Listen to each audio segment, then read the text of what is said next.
तो हेलो दोस्तों, welcome to back my YouTube channel. आप सभी को एक नई वीडियो में आप लोगों को स्वागत है। आशा करते हैं आप लोग स्वस्थ होंगे, मस्त होंगे, अपनी पढ़ाई लगातार जारी रखे होंगे।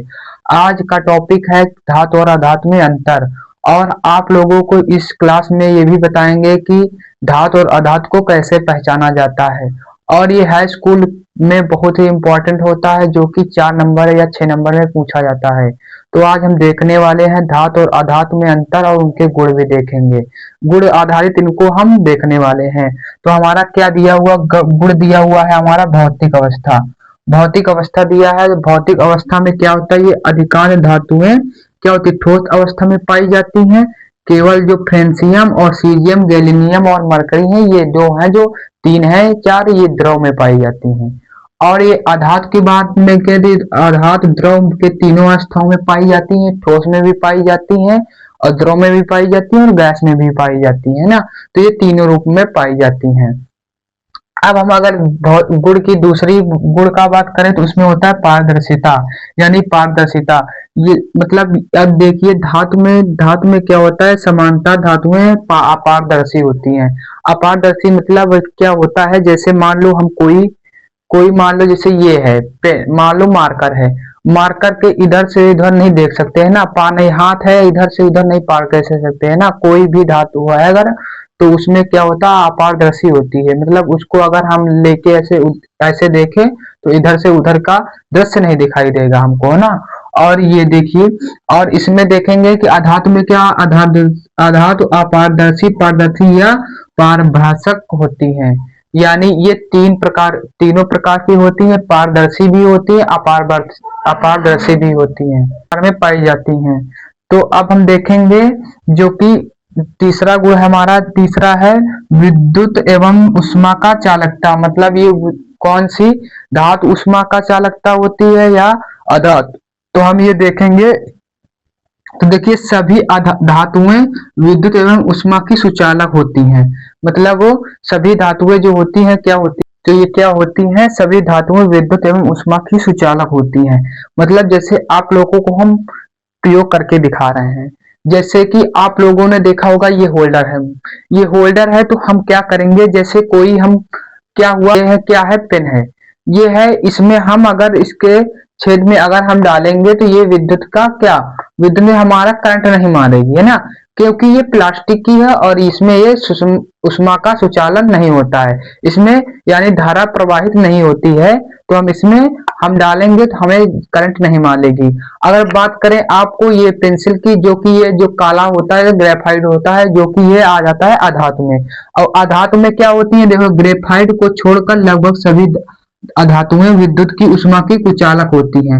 अधातुएं तन्य नहीं होती है ना, मतलब तन्यता भी इनमें नहीं होता है। तो देखिए, जो ग्रेफाइट बता रहा है ना, ग्रेफाइट को छोड़कर सभी धातुएं विद्युत की कुचालक होती है। ग्रेफाइट एक ऐसी अधातु है जो कि ये अपवाद में आ जाती है। एक ऐसी अधातु है जो कि जो विद्युत की क्या होती है, सुचालक होती है। ये विद्युत में इसमें धारा प्रवाहित हो जाती है। आप लोग कभी प्रैक्टिस मत करना घर पर, आप लोग अभी देखना। अब आप लोग यहाँ पर ऐसे होल्ड करंट आ रही हो, होल्डर में आप लोग ऐसे पेंसिल डालना और उसके बाद इसमें हाथ लगाना, तो आप लोगों को करंट मारेगा।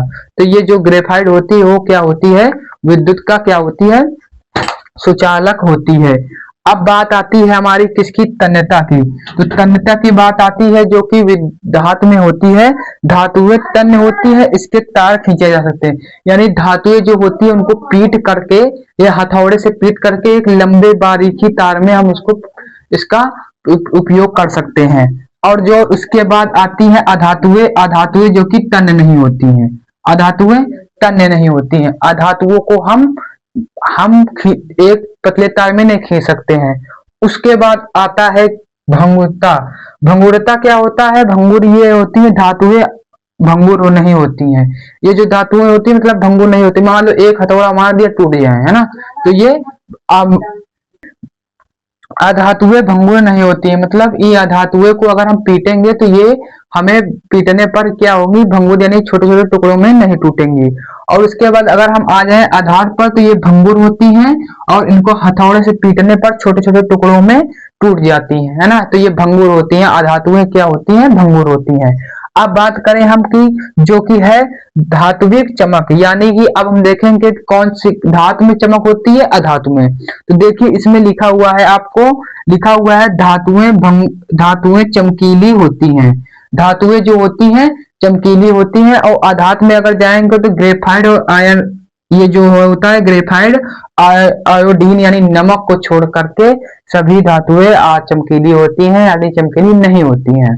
ठीक है, तो चमकीली नहीं होती है। तो जैसे आप लोग ये इसमें आ जाएगी कि आप लोग ये भी बात याद रखना कि जो ग्रेफाइट और आयोडीन है ये अपवाद में आ जाती है, क्योंकि ये क्या होता है, ये चमकीली होती हैं, लेकिन जो और अन्य धातुएं होती हैं वो चमकीली नहीं होती हैं। ठीक है, तो ये भी आप लोगों को बात क्लियर हो गई होगी।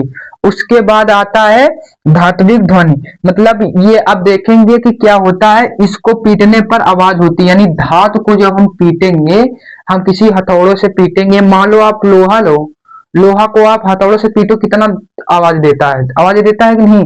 तो ये धातु क्या करता है, आवाज देता है ना। उसी के बाद अगर हम आ जाए अधातु को, अधातु इनको पीटने पर आवाज नहीं होती है। हाँ, अब इनको पीटने पर क्या हो रहा है, आवाज नहीं होती है। अब मान लो अब यहाँ पर नमक ही ले लो, है ना। नमक को अगर छोटे छोटे टुकड़ों में टूटोगे तो ज्यादा आवाज नहीं होती है ना। ग्रेफाइट को टूटोगे तो क्या पाउडर बन जाएगा, लेकिन ज्यादा आवाज नहीं होती ना।